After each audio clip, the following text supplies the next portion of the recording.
আমরা চেষ্টা করছি নতুন দল হিসেবে সমাজের প্রত্যেকটা শ্রেণী পেশার মানুষের কাছে পৌঁছানোর জন্য। আমরা এই আন্দোলনে যারা সরাসরি অংশগ্রহণ করেছে আমরা তাদের কাছে পৌঁছেছি।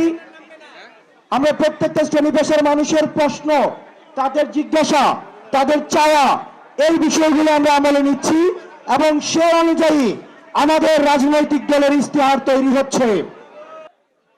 গত বছরের ৩ আগস্ট ছিল হাসিনা পতনের ইশতেহার।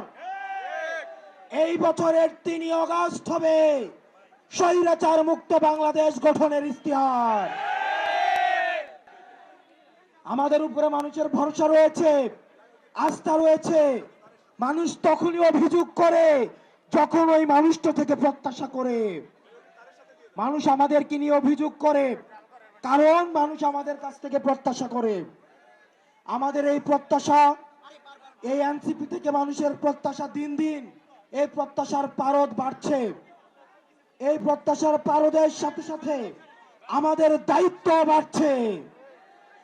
এখানে যতজন মানুষ এসছেন আপনাদের বাংলাদেশের প্রতি দায়িত্বশীল হতে হবে।